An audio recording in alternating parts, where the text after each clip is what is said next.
Hello, my name is Kiriarth, and today we are going to talk about stepping outside of your comfort zone. And this is almost entirely because I've come to a decision. A decision has been made.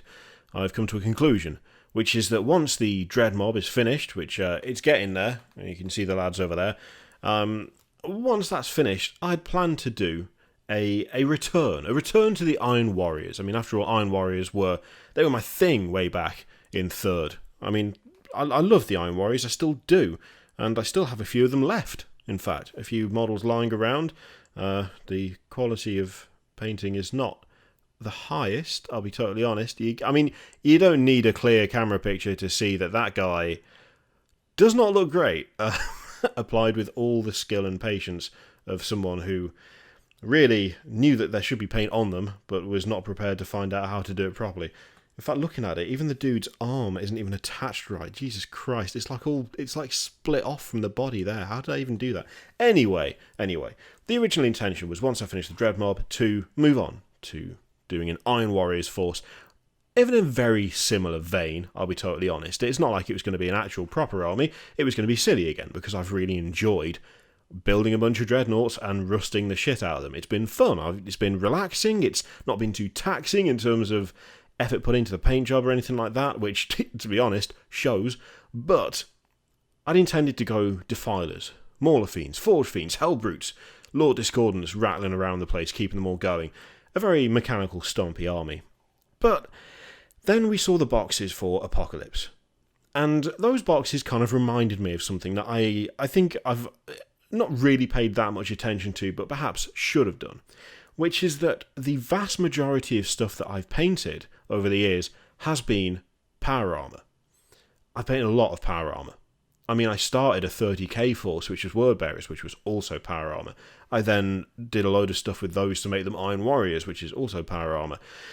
Admittedly, that project died very quickly because the amount of Forge World stuff required was not in my budget at the time, so they got shelved. They're still in a box somewhere, lying around, but we have the Emperor's Children that I'm currently doing, which is a form of Power Armour. I know it's based on the Custodes, but still. Got my Iron Warriors army that I had way back when I was a wee lad. Again, Power Armour. I had a 13th Company army, which I absolutely enjoyed. I loved the Space Wolves 13th Company army that came out of the Codex Eye of Terror. Awesome force. Again, that was Power Armour.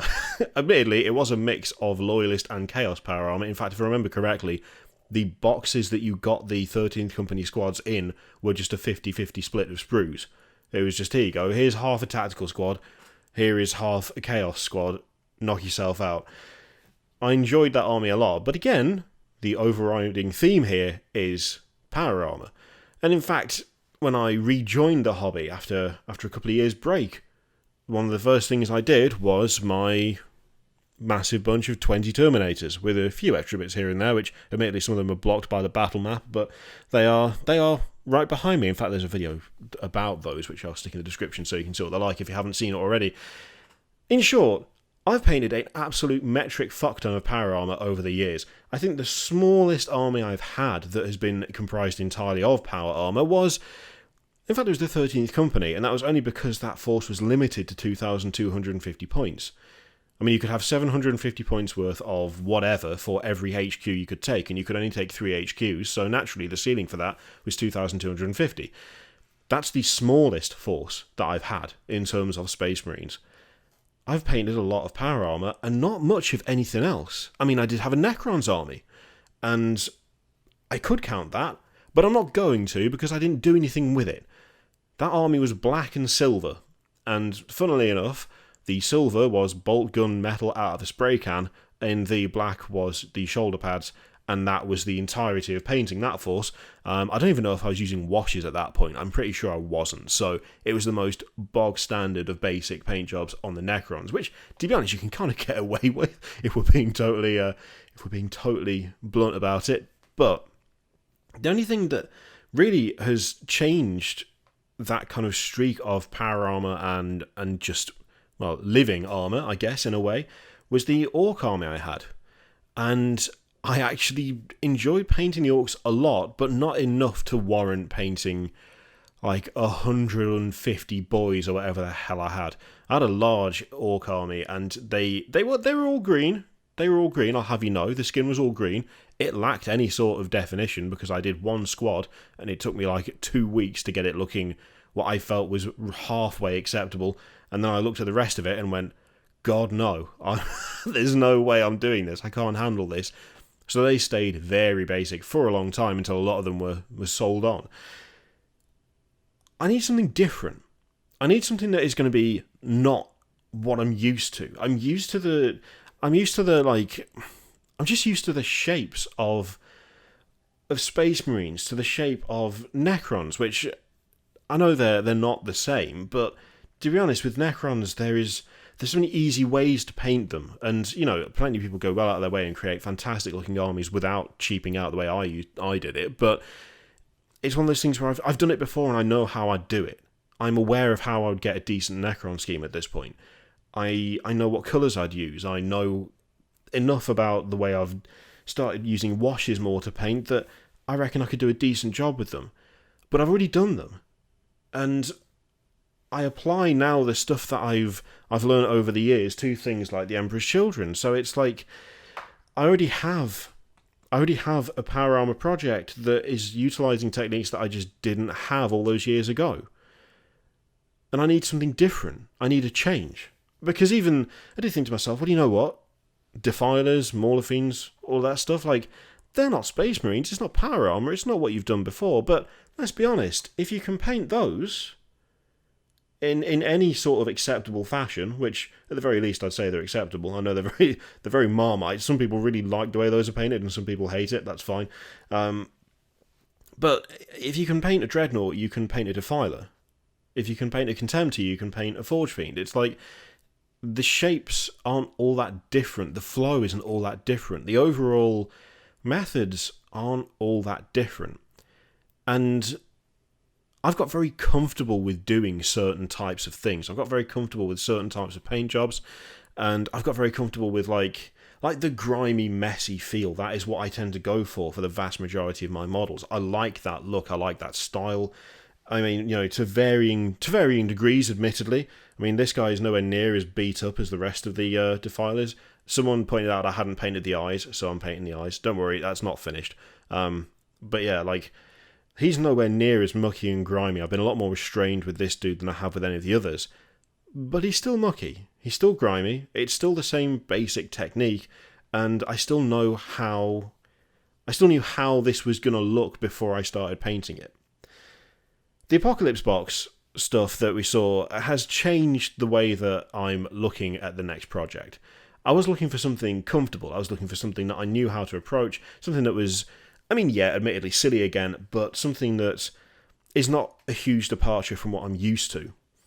But the thing is, I don't think it's necessarily always a good thing to stick with the thing that isn't a departure from what you're used to. Because I think there are ways to apply the stuff that you've known for things like Power Armour and Redemptors and, all of that stuff, and do something totally different with it, which is not something I'm in the habit of doing very often. I mean, the stuff that I do with Emperor's Children is nowhere near what I do with the Redemptors. Like, the way I paint them are totally different. The Redemptors are just silver with enough washes that you could drown a small cat. And I don't know why I specifically picked I quite like cats. I don't know why I use that example. The Emperor's Children is so much more delicate and time-consuming and precise than that. And I could just do what I'd originally planned. I could just get a bunch more stompy monsters of the mechanical variety and be like, yeah, that's good. I know how to do that. But I think I need to not do that. Because the only way to really learn, to really grow, is to try different things. The only way to learn whether the things you have worked out over the years are properly applicable to other things is to try them. And I've never tried them. I've never gone out and found something that I just have no experience with, that I don't know where to start, and gone, right, how the fuck do I do this? I've always looked at stuff that I've done before and gone, okay, I can use similar techniques for that, and yeah, that. It's more Space Marines. What more do I need? I know how to paint Space Marines. It's what I've painted constantly for years. So the plan's changed. Because when the Apocalypse box comes out, rather than me getting a bunch of Defilers and a bunch of Forge Fiends and all that shit, I'm going to grab the Tyranid box. Because there are things in there that I love. The Tyranid line as a whole, there are plenty of things I'm not particularly bothered by. I'm not bothered by small troops. I'm not bothered by horde-type armies, if I'm honest. But the big monstery types are some of the nicest, best-looking models that Games Workshop do. And I've always wanted to try them, and I've always wanted to see if I could paint them, but I've never been able to push myself out of that comfort zone. I've never been able to just like step out and go, okay, I'm not entirely sure how to approach this. I know vaguely what I want to do, but I don't know how I'd do it. So do I go for it, or do I just pick something that I've always painted, something that I know how to do, and just stick with that? I've always chose that option. I've always gone with, well, I know how to paint this, I know what to do with that, so I'll just stick with that. Sticking firmly in the comfort zone where I know the outcome, I know how it's going to go, I know how it's going to work, and I know how to paint it. Tyranids are not like that. I don't know how they play. I don't know how they're... I don't know what unit goes in what force organization slot. I don't know what things go into what detachments. I've got no clue with Tyranids at all. And most importantly, I don't know how I'd convert a Tyranid monster. I don't know how I'd paint a Tyranid monster. I know the scheme I want to paint them with, but I'm not entirely sure how to get that scheme looking exactly how I want it. I'm not entirely sure whether I would need to use a combination of washes, whether I'd need to use contrast paints. Could I achieve it with just the normal base and layer paints? These are all questions that I have actually got no answer to. And I could go and look it up. I could go onto YouTube right now and go, okay, how the fuck do I paint Tyranids with a black and white colour scheme? What do I do? But I'm not going to do that because I want to step out of that little bubble of safety that I've built around myself with dreadnoughts and power armor. I want to step out of that little thing where it's like, okay, I like using rust and I know how to do rust, so a bunch of my shit's going to be rusty. You can't have rusty Tyranids, it looks weird. I need to do something else. So what do? I actually don't know. And that is providing a drive to try this project that is eclipsing the drive to try something Iron Warriors related. Because I know how to paint Iron Warriors, I'm pretty sure at this point I'll be able to paint a pretty decent Iron Warriors army in not a lot of time. But I've already had an Iron Warriors army. And it may not have been painted great, and it may not have looked fantastic. But I've already done it. And that has set me up for that little bubble of comfort, that little power armoured kind of circle that I've not wanted to step out of for most of my hobby life. Whereas painting massive Tyranid monsters where I wouldn't even know where to start to try and make them look like my Emperor's Children look, like different, how my Redemptors look, totally out there. I don't know where to even start. And instead of being scared of that, instead of going, well, maybe I just shouldn't try it, I think I'm now at the point where I'm just going to go, yeah, you've got no fucking idea, so you've bought it, work it out. I mean, the worst that can happen is that it takes me longer than I thought it might to work out what I'm doing. The worst that could happen is that I might have to strip one of them because actually the colour scheme isn't that great.